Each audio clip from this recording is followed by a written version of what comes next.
A good Chodesh, a good Yom Tov. It is such an honor to be coming back to Crown Heights, to the places Rabbi Krinsky said I had a chance to serve our dear Rebbe 30 years ago.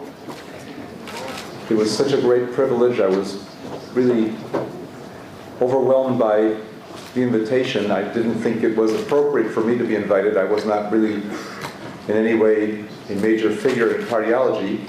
But I think the difficulty, as Rabbi Krinsky points out, is that the Rebbe wanted to be treated at 770, and he was in a very difficult position because the doctors who validly interpreted the situation understood that this was the type of case that's treated in an intensive care setting in a hospital coronary care unit, and that to take care of him at 770, even though it was his ratzon, would be potentially dangerous medically.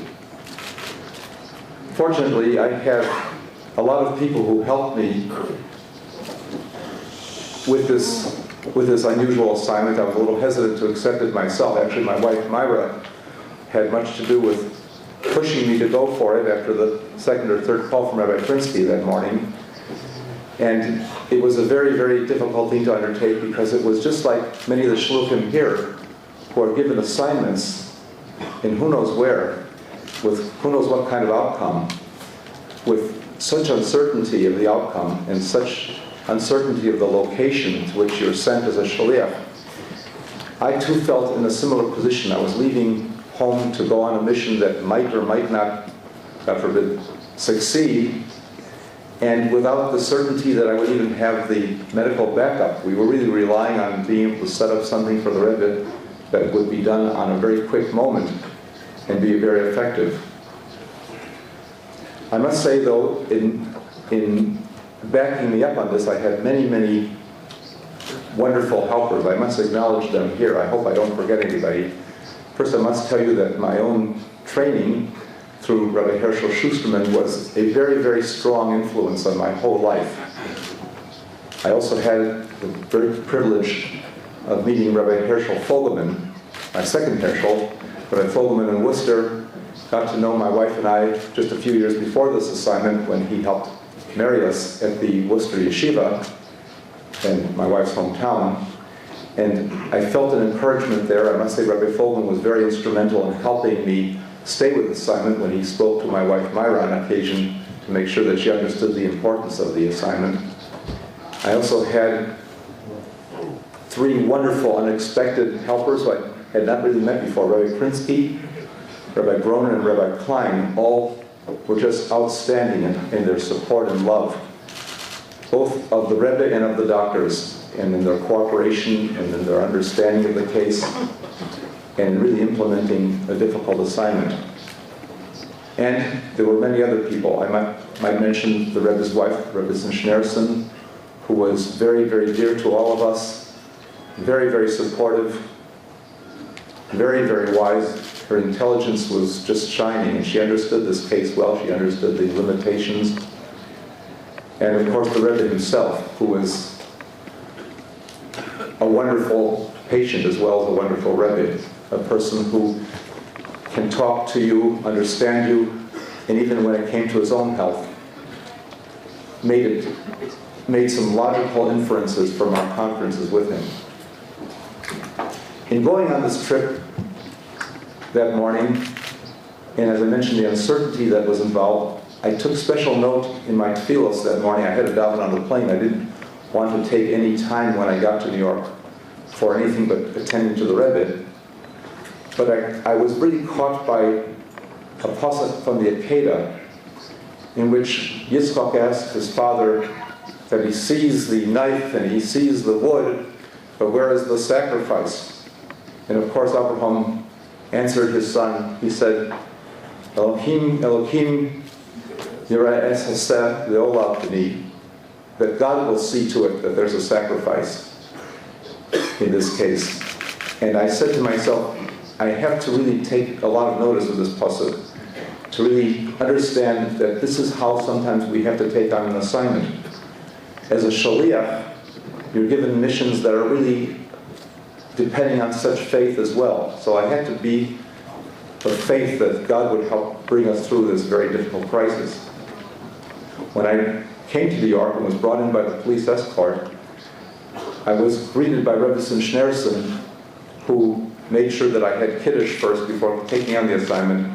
But she assured me that my friend Dr. Louis Tischels, at that time from Mount Sinai Hospital, was already in on my invitation. He literally dropped everything he was doing. He really had never really been with the Rebbe. He was not himself committed to a Lubavitch or Orthodox way of life, but was a very fine Jew in his heart.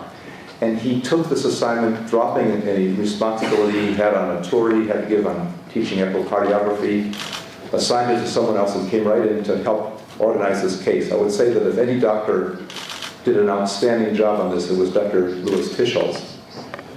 And his judgment and his wisdom set up for the Rebbe an immediately recovery of the Rebbe's situation. I might tell you that we couldn't tell you at that time how sick the Rebbe was.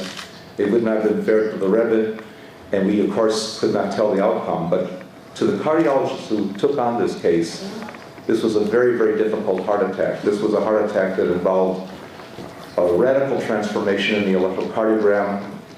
The Rebbe had lost his blood pressure. That's why he couldn't continue to direct the matter of staying at 770 after a while. And usually when doctors like Louis Tischels or myself or others encounter such a case, we don't expect a great outcome, let alone the return to really the functionality that the Rebbe operated at, because the Rebbe operates at such a high energy output that really this could not be expected in a situation like this. On the other hand, we didn't feel fair to tell the Hasidim about this just then, because we would worry that immediately people would turn their requests away from the Rebbe and not want to bother him. If their problems are relatively small to his weakened medical condition, they might never consult him as a Rebbe, and we might actually, in a sense, destroy his functionality as a Rebbe with a group of Hasidim who were unwilling to trouble him with their personal problems. We also, among ourselves, felt that the case did have a certain gravity to it. There was a potential that all our efforts might not come forward and bring about a recovery. We had a very fine medical team, as I mentioned, of course, Dr. Tischels being my prime helper here. Another very major helper was my own mentor, Dr. Bernard Laum from Boston, who had been my teacher or my Rebbe in cardiology. And he came in to help us. His senior advice was very much needed. And it also helped reassure people that there were some senior, older doctors on the case rather than us younger doctors. My old-time friend from Chicago, Larry Resnick, came in to help us. He was the doctor who was on, at that time, a military assignment from which he was released to help with the Rebbe's case. I'm sorry to say that Dr. Resnick met up with a difficult cancer in the course of years, but he was a very beloved and honored member of this team who helped us greatly. And we also had local Dr. Robert Feldman, who was at all times very faithful to implement suggestions of the doctors who were the cardiology team. You might ask, with all these doctors, how could we make any headway? Because if you've ever gone to many doctors yourself to seek multiple opinions, there are just that, multiple opinions. This one says this, and this one says that, and doctors are kind of strong-willed, and they think that they have the answer, and another doctor thinks he has the answer. You know how it is. And we had this potential, but we worked harmoniously enough. We weren't always in complete agreement, but the main thing is we had the Rebbe on our side. We had the Rebbe sit with us, and if 5 doctors or 4 doctors were meeting in a circle with the Rebbe, and he paid close attention to whatever we said, he made certain that he understood what we all had to say, and he also made certain that not one of us was ignored. He had the magical power of incorporating 5 different or 4 different suggestions and bringing them together in a harmonious manner that would actually lead to some forward progress. And no doctor walked out saying, he never listens to me, or he's looking always at the other doctor and listening to what he has to say. This is a very difficult thing to engineer. But as you can see from examples on these videos, the Rebbe was just able to do this with all people. He would listen closely to everyone's story, understand each one's unique position, and bring something out of it that was positive and constructive. And we all felt very honored by the Rebbe at all times. My other ally, Rebbe Schneerson, as Rebbe Krinsky mentioned, was someone I was in regular contact with. She was like a mother to me. She really took on a personal interest. She was even interested in what the Chicago Cubs were doing because she knew that was very important to me. But positively, she could actually read me on the phone better than I could read the Rebbe or the Rebbitzin. She would listen to a little call I would give every day and almost tell how the day was for me at the hospital with all the other patients, or how exhausted I might be, or how energetic I might be. She had great insight and intuition as to what was going on, and she made it possible for me to be in touch with the Rebbe without bothering the Rebbe with a daily call. And also, I had a way of judging how things were going, even when I had the advantage of some of my colleagues visiting as doctors and giving me a medical report. I always trust the Rebbitzins' medical report first, and then weigh that in with the doctor's reports and come to a conclusion as to what needed to be done. Baruch Hashem, with all these wonderful helpers, we were able to move forward and see the Rebbe through a very, very difficult initial heart attack. And beyond our wildest expectation, the Rebbe followed a very nice and regular course of recovery that not only exceeded our expectations, but showed us some hope that he could even become strong again in his work. When it came time to consider letting him go from the surveillance, it was already Rosh Chodesh Kislev 30 years ago today, and he was basically stable enough to let go home, and Rebbe Krinsky took him home, and he even took a little walk to his home a few houses away from where he lives on President Street. Naturally, this was a very big victory for all Chabad because they saw that the doctors were more relieved about the situation. But more important than that was the fact that the Rebbe and Rebbitzin were reunited, which, if you don't know the Rebbitzin very well, is a very important part of the Rebbe's life. In fact, as he once explained to me, having his daily tea with his wife was on par with his need to put on tefillin every day. He really considered the privilege of being with a wonderful wife, a wonderful supporter, as a major obligation. He had to reciprocate her goodness to him with his daily little tea session. Almost as a model to all of us, because in your work as a shliach, you're likely to get involved with a lot of responsibilities. And these are very time-consuming responsibilities, but we might all learn from what the Rebbe did at home to take that time with your own family, even when there's so much to do for your followers, for your congregants, in your various posts as Shluchim. It is also a fact that the Rebbitzin had a very, very keen perspective on the Rebbe's being. So she was like his Ashes Konegdo. She would sort of meter out his pace. She would even be his only intellectual sparring partner, because the rest of us were very courtly and careful with the Rebbe. I mean, often we ask the Rebbe questions in the third person. Does the Rebbe want to have a meal now? We would never even talk in the second person because of the formality of his being a Rebbe and our being only the doctors or the helpers.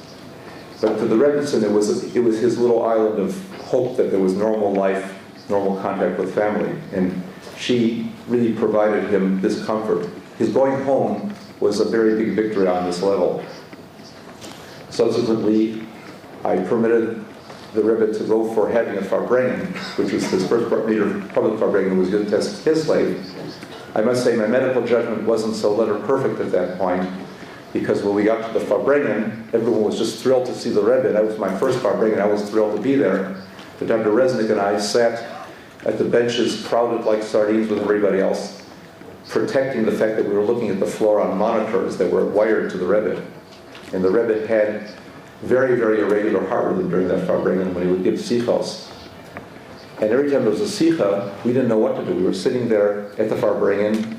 Everyone's having a wonderful time and smiling because they're so happy that this event is going on, and we're having the panic of our lives, because we're sitting there saying a normal doctor would have this farbrengen stop right here, because why should we endanger someone? Irregular heart rhythms can be very dangerous. In fact, they're one of the most dangerous features of a heart attack that sometimes the heart attack will heal, but an arrhythmia can do some big destruction.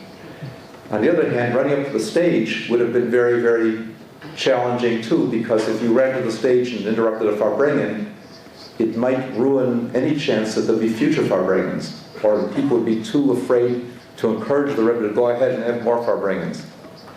But Baruch Hashem, a minor came along, and with the minor, there was no arrhythmia at all. The sichas gave them arrhythmias, and caused us to have some arrhythmias of our own.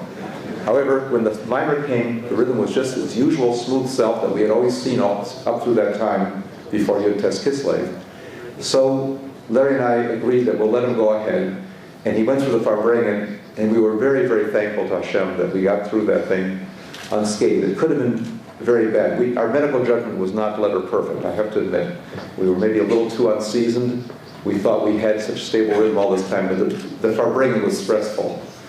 And thank God the Rebbe made it, and subsequent farbrengens were much more calm and relaxed.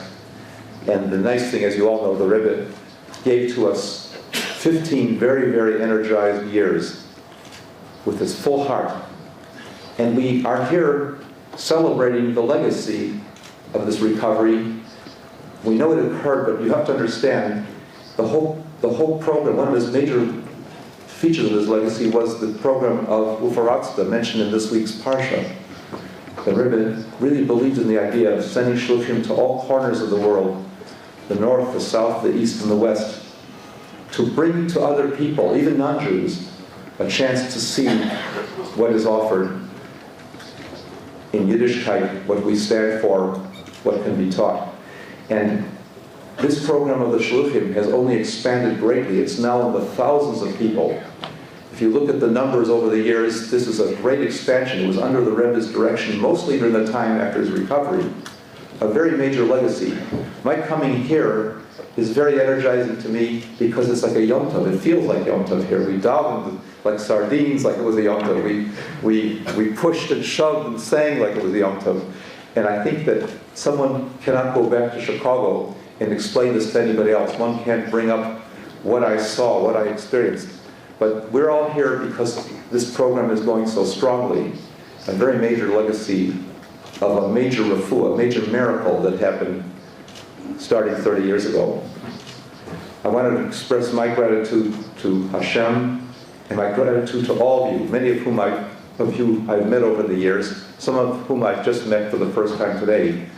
But the friendship and the love that I have for all of you is expressed in reverse by you to me. And it is through that friendship and love that this miracle came about. I really thank you all.